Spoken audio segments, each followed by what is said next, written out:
여러분 안녕하십니까. 여러분 맨큐의 거시경제학 챕터 12장 ISLM 모형의 도출인데요. 이번 시간에는 교재에 나와 있는 케이스 스터디를 좀 한번 살펴보도록 하겠습니다. 조세 삭감을 통한 경제 활성화, 케네디 대통령서부터 트럼프 대통령까지 조세 삭감 한번 살펴보도록 하죠. 자, 존 F 케네디 대통령이요. 거기 보니까 1961년이네. 1961년. 케네디 이렇게 쓸게요. 자, 존 F 케네디 대통령이 이때 대통령이 당선이 됐는데 케네디. 자, 그런데 거기 보시면 경제자문위원회에 근무할 유능한 젊은 경제학자들을 많이 충원했대요. 자, 여기서 많은 토론을 하면서 또 케인즈의 어떤 아이디어를 받아들였나 봅니다. 자, 위원회에서 이렇게 제안했던 것 중에 하나가 뭐가 있는가라고 했더니 조세를 삭감해라 이렇게 얘기를 한 겁니다. 조세를 삭감하면 어떻게 된다? 그쵸? 국민소득이 증가한다 이렇게 되는 겁니다.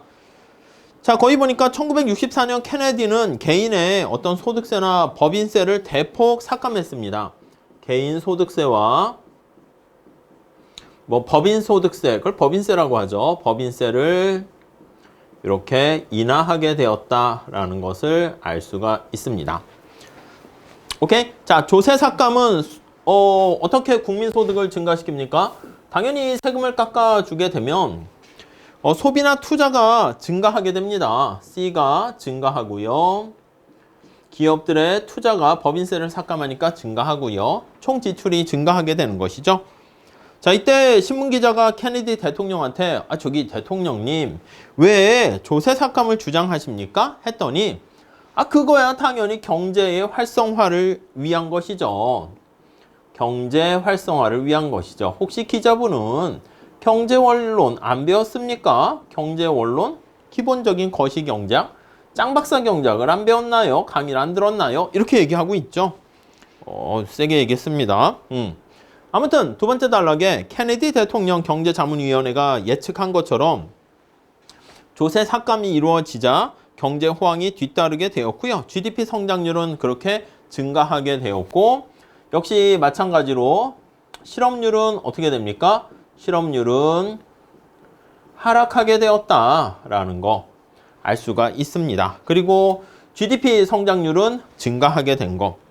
자, 경제학자들은요, 밑에서 두 번째 단락에 1960년대 이렇게 급속한 경제 성장에 대해서 계속 논의를 하고 있는데, 자, 공급론자, 공급주의 경제학이라 합니다. 그 사람들은 어떻게 얘기했냐면, 이렇게 케네디 대통령이 이렇게 조세 삭감한 것도 마찬가지인데, 이렇게 세금을 깎아줬을 때 국민소득이 증가했잖아요.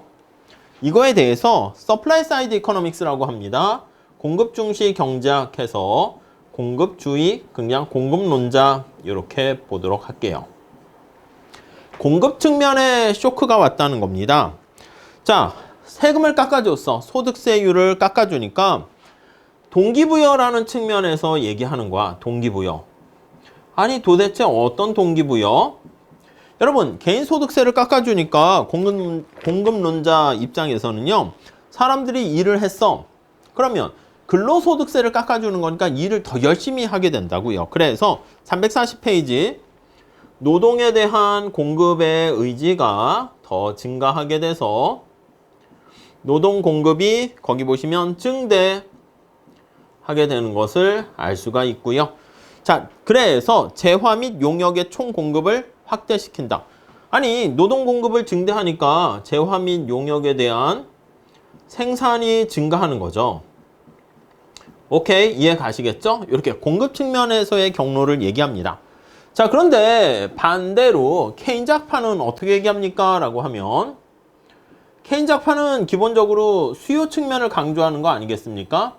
케인지안이라고 쓸게요. 자, 그러면 거기 보시면 두 번째 줄에 조세 삭감이 총수요에 미치는 영향. 그러니까 총수요에 미치는, 위에 나와 있는 게 바로 총수요에 미치는 영향. 이렇게 보는 것이죠. 자, 여기서는 공급 중시 경제학자들은요, 동기부여를 통한 총 공급에 영향을 미친다. 이렇게 보는 것이고요. 총 공급의 영향. 이렇게 케인작파는 총수요의 영향 이렇게 되는 것이죠. 자, 두 주장 모두 일부는 옳다고 보는 게 타당합니다. 그러니까 세금을 깎아주면 약간 두 측면 다 경로가 맞다 이렇게 볼 수 있겠죠. 자, 여기서 세 번째 줄에 정리를 해놨습니다.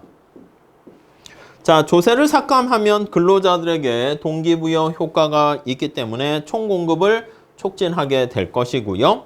가계의 가처분 소득을 증가시키니까 소비가 증가하는 총수요의 증가 효과가 있게 된다. 이렇게 보시면 되겠습니다.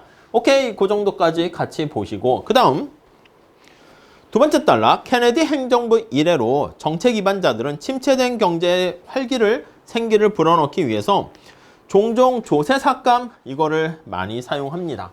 자, 그래서 이제 또 언제 이런 일이 있었는가 하면 1960년대 이후에 이렇게 시간은 흘러갑니다.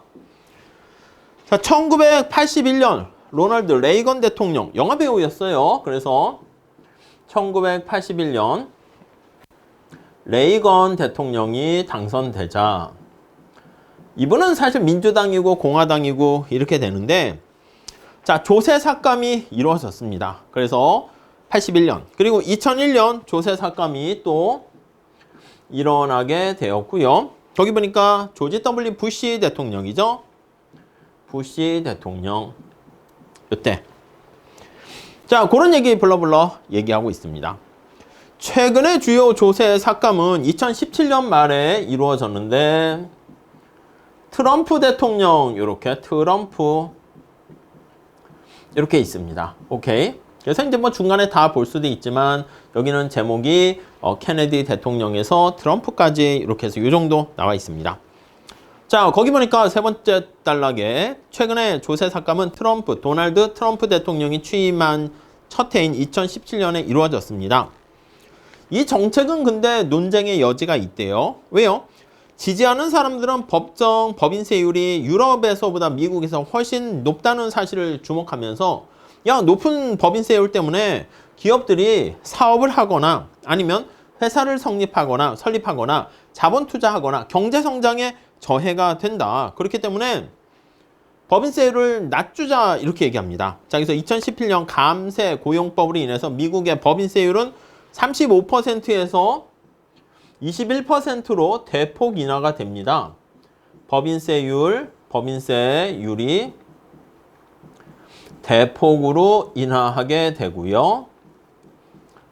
자, 그리고요 또 법인세뿐만 아니라 개인소득세도 낮은 수준으로 인하됐습니다.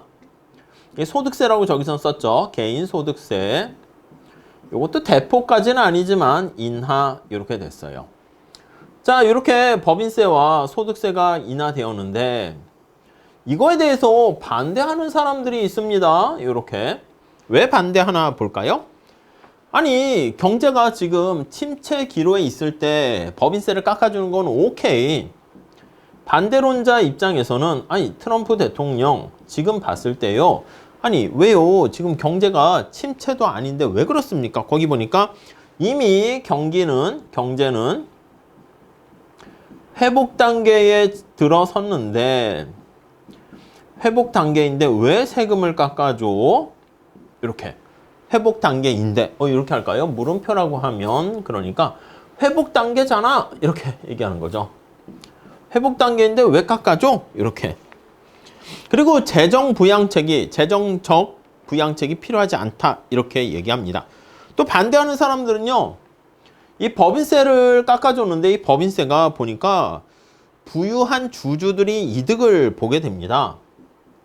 소득의 불평등에 좀 저해된다는 것이죠. 부유한 주주들이 이득이 커 이렇게 된다는 거 알 수 있습니다. 찬성하는 측은 보다 강건한 경제 성장으로 인해서 물론 이거에 대해서 반대하는 주장과 달리 찬성하는 주장은 그게 아니고 여러분 들어보셨죠? 낙수 효과라고. 야, 경제가 좋아지면 그 다 같이 거기서 나오는 떡고물을 같이 놀아 먹을 거 아니냐. 그래서 경제가 강건해지면 이렇게 강건하면 이렇게 혜택은 골고루 우리가 누릴 수 있다. 이렇게 주장을 하는 것이죠. 네, 이해하시겠죠? 뭐 그 정도 정리하시면 되겠습니다. 자, 그래서 거기 나와 있는 거 보니까 입법안은 대부분 공화당 의원들이 찬성하고 민주당 의원들은 반대해서 약간 희비가 갈렸지만 통과되는 걸로 결론이 났습니다. 자, 다음 단락 한번 보시면은요. 조세를 삭감하는 경우 매우 경제 호황이 왜 이루어지는가? 그게 나와 있는데 마지막 단락 첫 번째 줄. 공급 측면에 미치는 효과가 있긴 하지만 이렇게 공급론자 말씀드렸습니다. 근데 밑줄 치세요. 단기적으로는 총수요가 언제나 중요한 역할을 한다. 그러니까 단기에는 그러니까 케인즈한 시각은 언제나 단기적인 측면에서 얘기를 하는 것이고 이렇게 공급 측면은 약간 좀 장기적인 그런 측면에 가깝다라고 보시면 되겠습니다. 자, 부시 대통령이 2003년 요때 조세 법안에 서명을 하면서 다음과 같은 논리로 법안을 서명을 했다. 이렇게 나와 있습니다. 그래서 요거 얘기를 하는 것이죠. 자, 사람들이 더 많은 화폐를 보유하게 되면 이를 재화 용역에 지출할 수 있다. 돈이 많아지니까 그걸 갖고 또 지출하는 거야. 사회 전체적으로 볼 때 재화 용역을 추가로 수요하게 되면 누군가 생산을 해야 된다. 그러니까 케인즈안의 논리가 조금 깔려 있는 거죠. 약간 공화당의 느낌인데도 케인즈안의 논리를 받아들입니다. 자, 그래서 누군가가 재화 용역을 생산하게 되면 누군가는 일자리를 구할 가능성이 높아진다. 이 설명은 바로 경장 원론 시험에 출제될 수 있는 것이다. 이런 거 다 알고 계시죠? 자, 조세 삭감, 즉 감세가 만병통치약이라고 생각하지 않도록 조세를 삭감할 때 보통 재정 적자를 증가시켜서 장래 세대에게 더 많은 정부 부채를 유산으로 남긴다는 사실에 주목해야 된다. 그렇지. 아니, 이렇게 경기 부양은 오케이. 알겠어. 조세 삭감을 통해서 경기 부양은 알겠는데 재정 적자가 누적되는 거 아니겠습니까? 재정 적자 누적은 장기적으로 부채 이게 커지게 되는 거니까 미래 세대를 힘들게 해. 이렇게 보시면 되겠습니다. 미래 세대에 고통을 안겨줄 수 있다. 가능한 한 여러분 그렇지. 지금 당장을 위해서 세금을 깎아주거나 정부 지출을 증대하는 그런 효과를 볼 수 있지만 그게 누적이 되면 나중에 삶이 힘들어져요. 특히 미래 세대 간의 갈등이 발생할 수도 있겠습니다. 자, 그 정도 정리하시고요. 다음 시간에 케이스 2 한번 같이 보도록 하겠습니다. 감사합니다.